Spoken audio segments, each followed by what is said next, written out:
Welcome back to another Talking with Ted about trading cards. Talking Ted's trading cards. Trading cards, Talking Ted. Ted talking trading cards?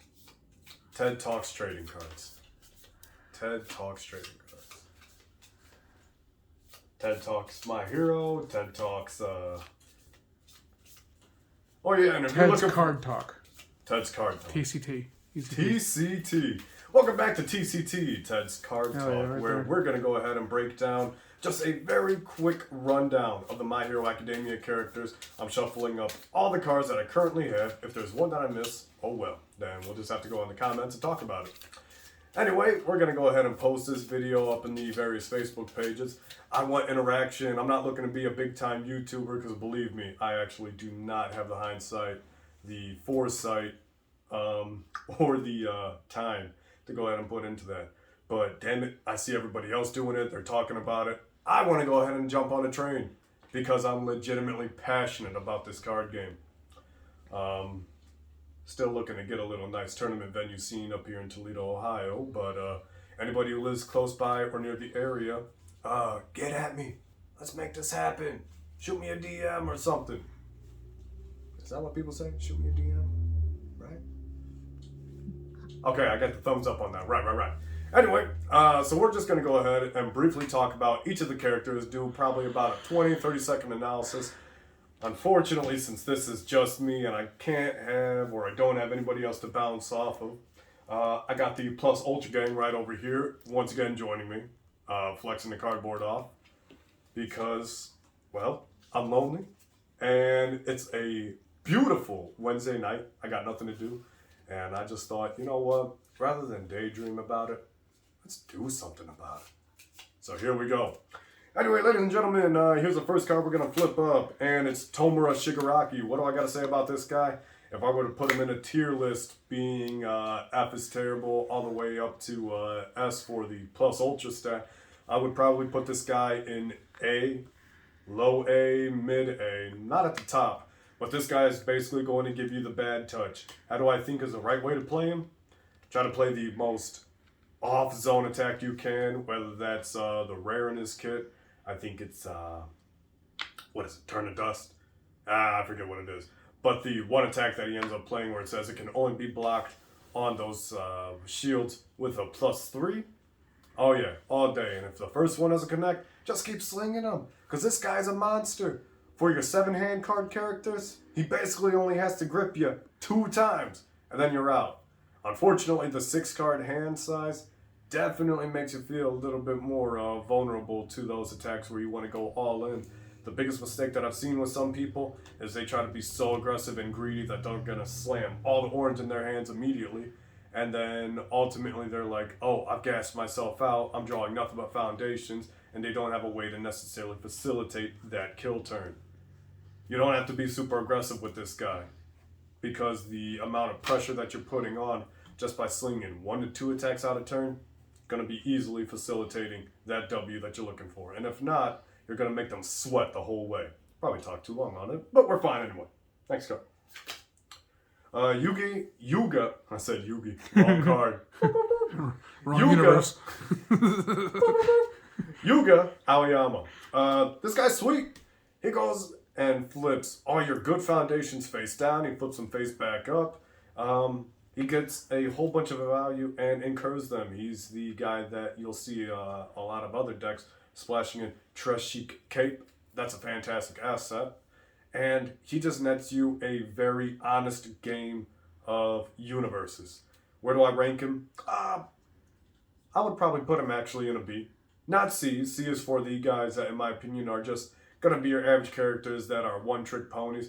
The reason why I put him in the B is because I think that one trick, what he does, is so consistent that it actually makes him a little bit more playable. And any of the symbols work out for him. To be honest, I actually want to see some of your Death Aoyama lists. I want to see them. Let's talk about them. Get with me. What do we got here? Mineta. I'm not going to lie, man. I think this dude sucks. I've seen him play a couple times. When you try to get that Grape Rush attack, sure, the 4 speed, 8 damage is sweet on paper. But this guy just gets punished for either not being able to pump up his stats, facilitating the card draw. Sure, he can clunk up the opposing side of the field, but I think this guy's stats is 627. Losing 1 to 2 to 3 points of health is so key in this game.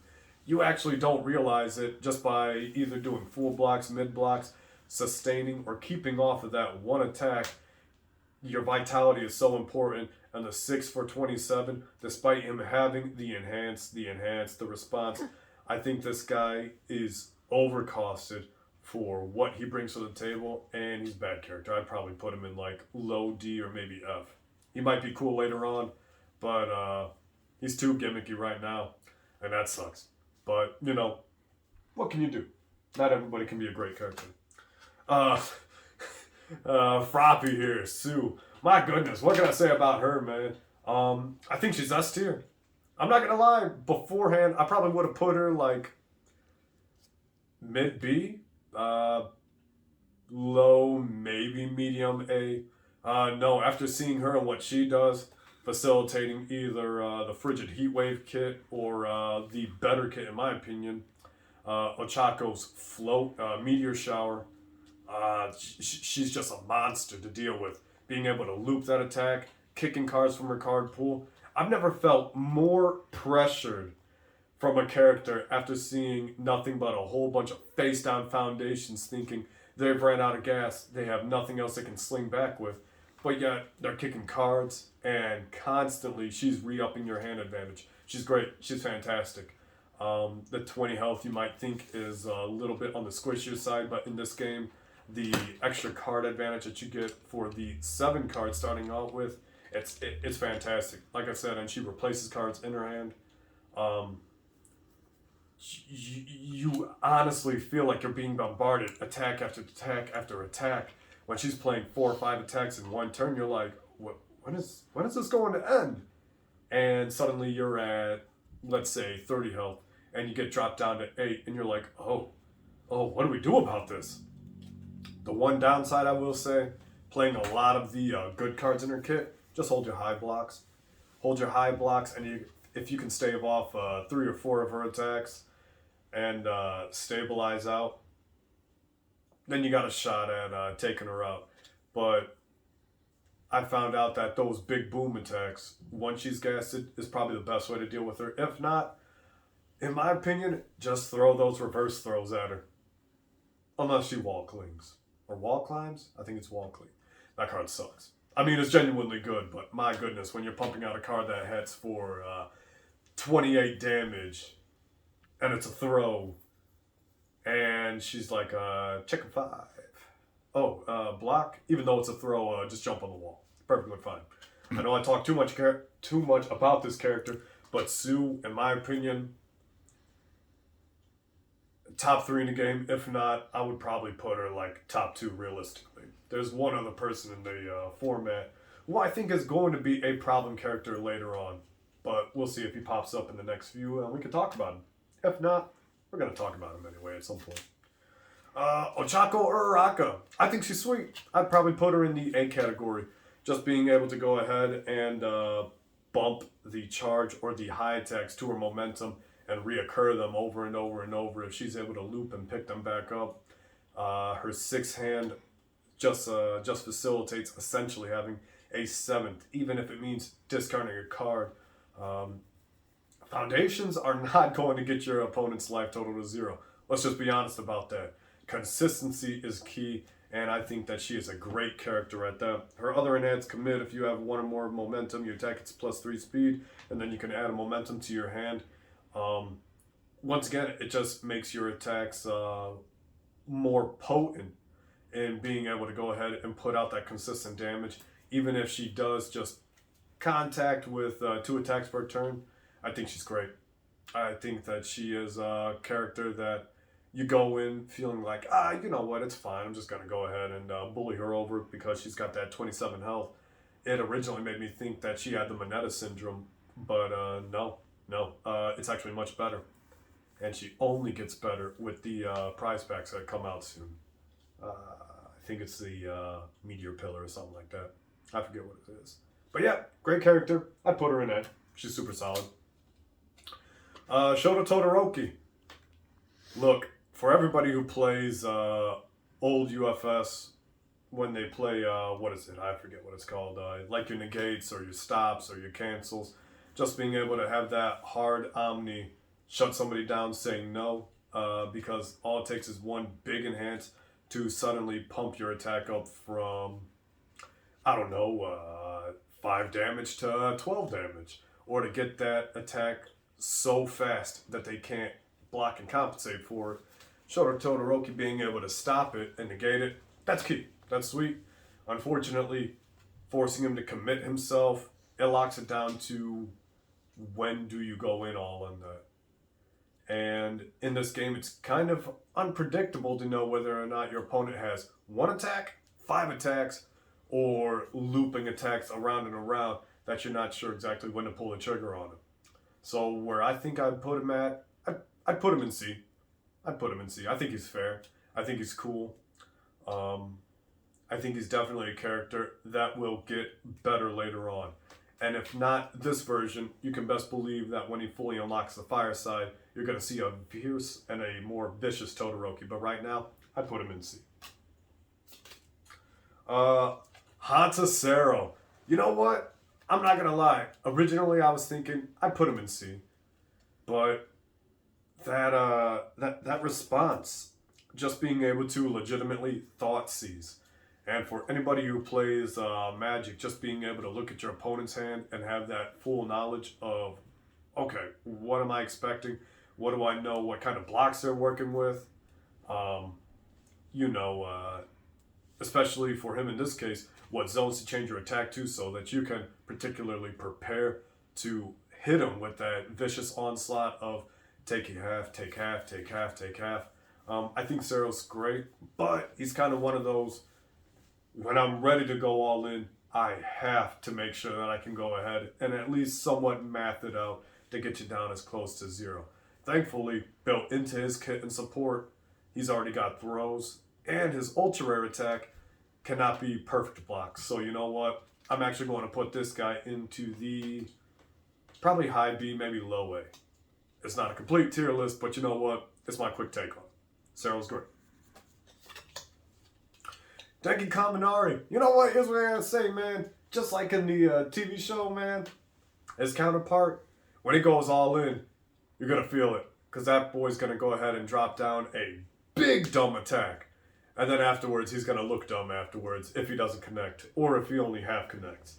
But when that attack sticks and you fry your opponent out, it's great. It's fantastic. Anybody with a once per game effect, you know that they're going to have tricks that are only going to get better as the game progresses. So even though he might be, in my opinion, the B category right now, I think he can only move up as more and more cards come out in the game. And the once per game that I was referring to about was after your charge attack deals damage, add all cards from your card pool to your momentum. This ability cannot be canceled. So he just instantly loads it up, getting ready for the big, whether it's indiscriminate shot, 1.3 million volts, or the other ultra rare attack. He's great. He's fantastic. I think he's one of those characters that he will get much better as the game progresses. So we'll toss him right there. Jiro. What can I say about Jiro?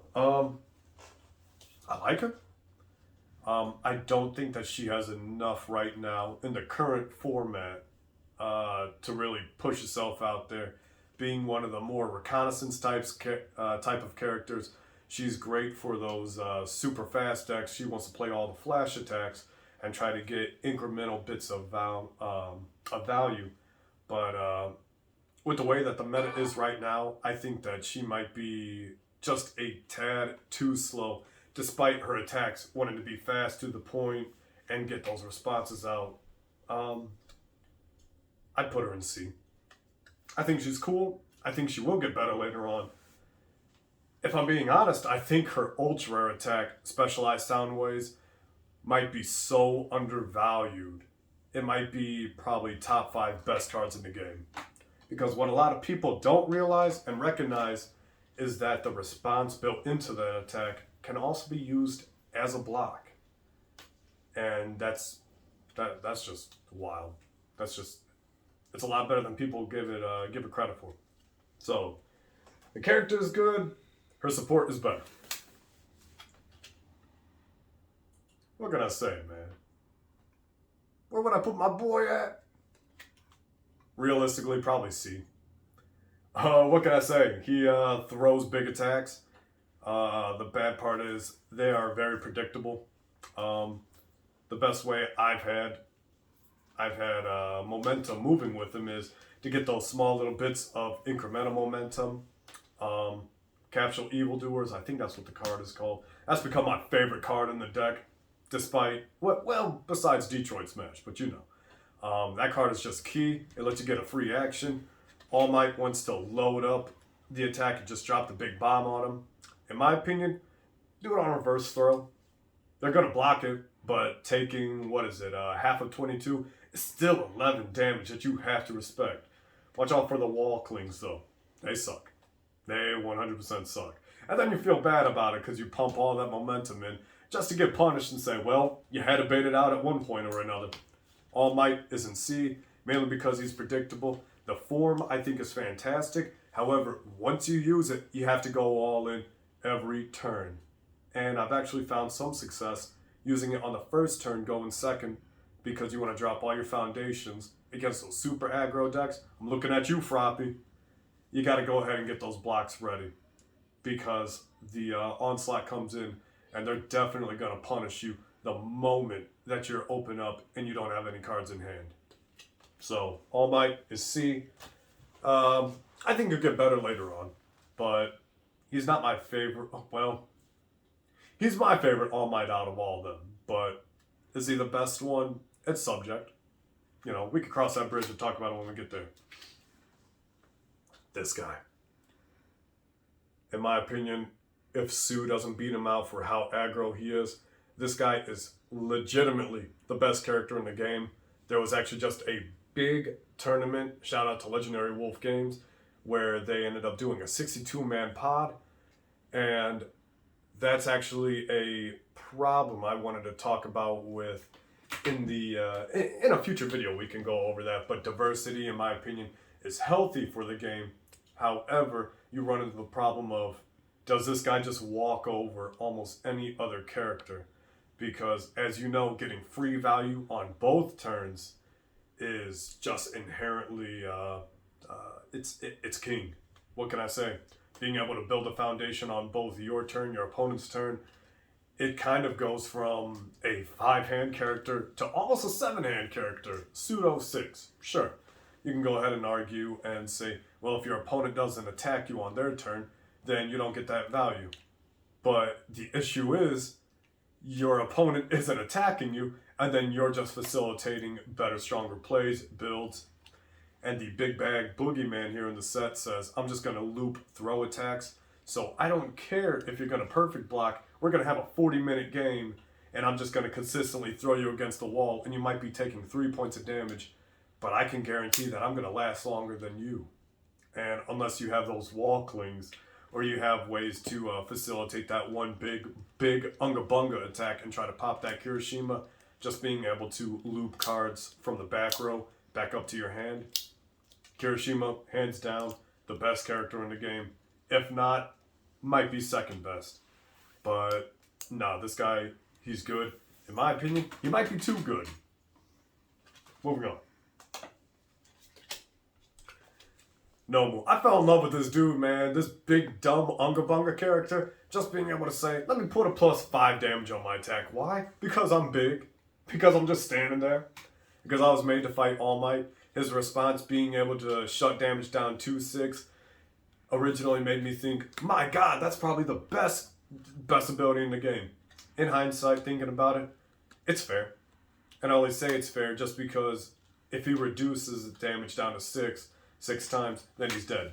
And your opponent only has to throw 6 attacks at you realistically.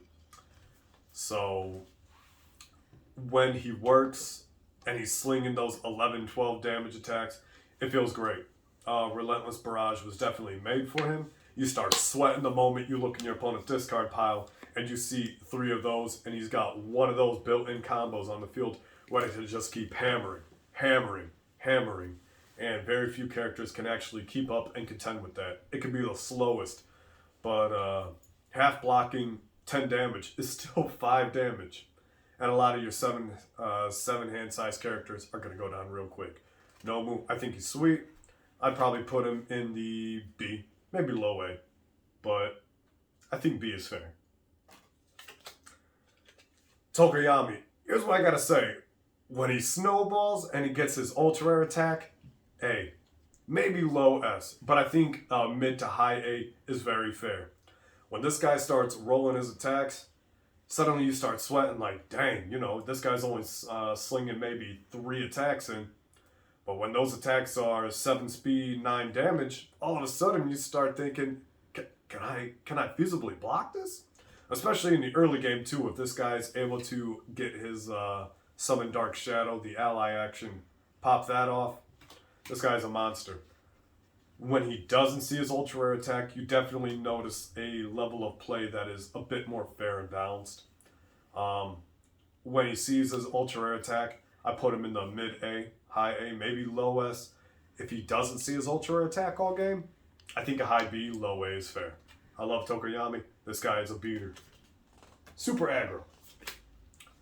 Eraserhead. I'm going to put this guy in the low S, high A, because just at the very beginning of the game, starting with 1 card in your discard pile, gives you a little bit more consistency, being able to pick up Erase, and then discard Erase, and pick it back up again to either increase the speed of your attacks, or decrease the speed, and then shutting down your opponent's character. This guy is kind of a nightmare and a terror in the format. However, what really separates him is you need to have a degree of skill to really make this guy pop off.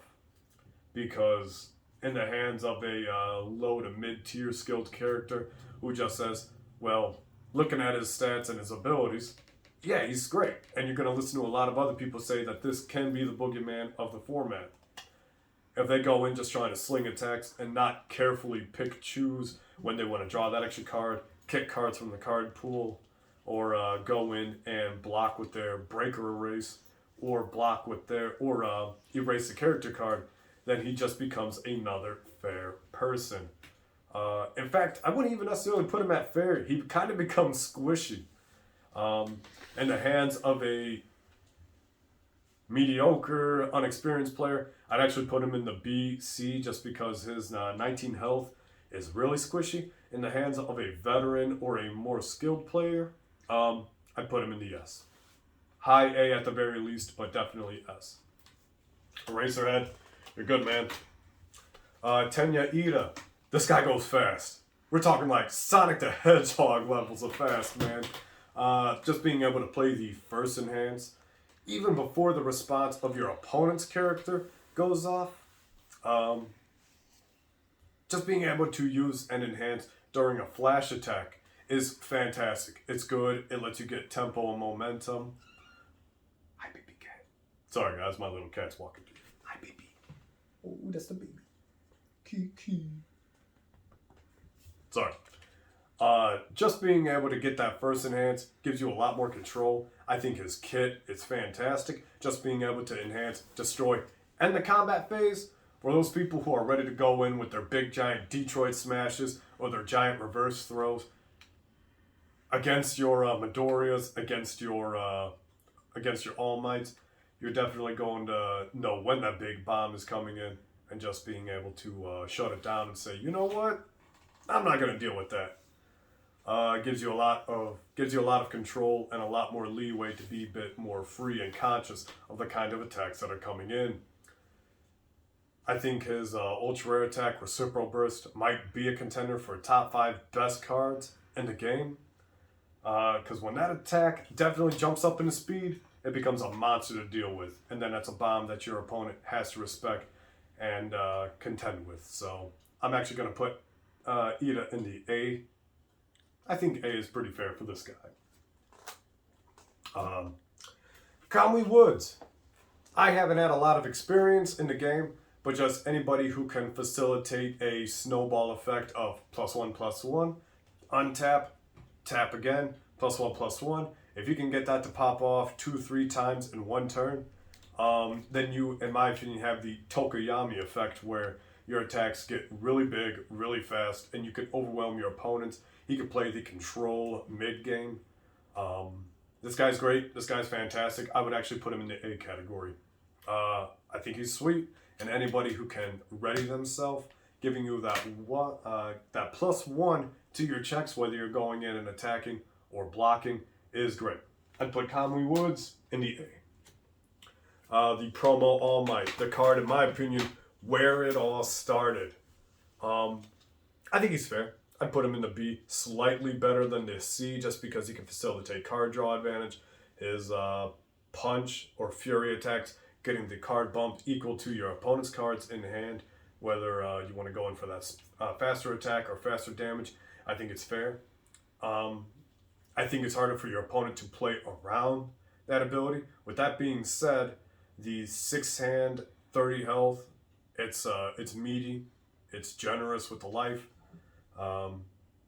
You could pseudo say that he's a 7 size character, because if you're going to facilitate that extra 2 cards on your turn, you already have to burn an attack to facilitate the ability to use that enhance, and then you have to commit him and a card in the back row. I wouldn't exactly call him an 8-hand size character. I think 7 is a little bit better, or even 6 if you're trying to go in, which doesn't make a whole lot of sense, but it makes sense to me. In my opinion, promo All Might, B, maybe low A, but I think mid to high B is good.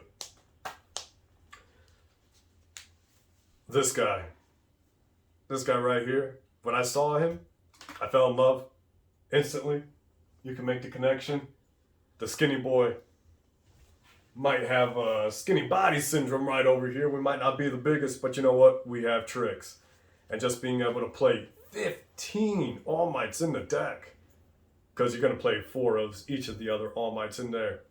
Might seem nutty, might sound crazy, but your one attack suddenly turns into +12 damage after you discard 4 All Mights. Suddenly that's a big attack. And you know what attack I'm talking about? Reverse throw. Because any time that you can pump up a throw without any kind of drawbacks, instantly one of the best cards in the entire game.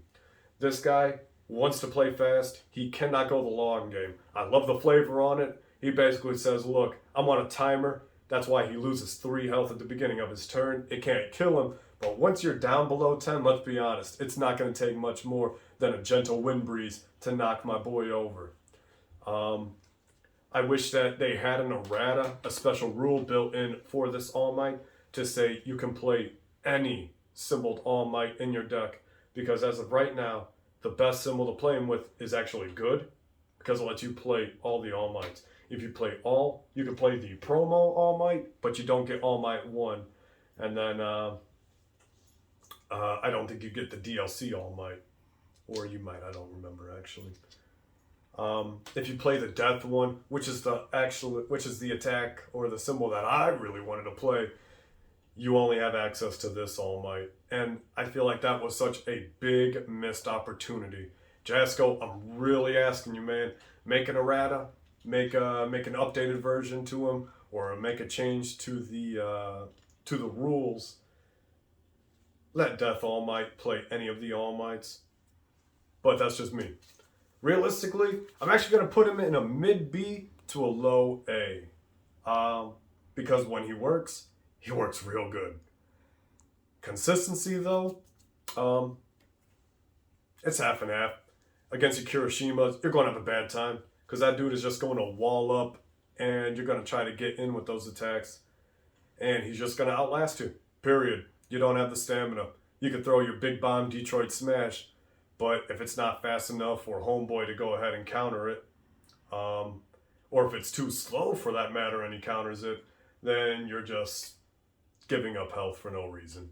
You can build, but at the end of the day, this guy has to play fast. I love him though. He's my second favorite All Might out of all of them. My first favorite is actually All Might number 1 that we saw.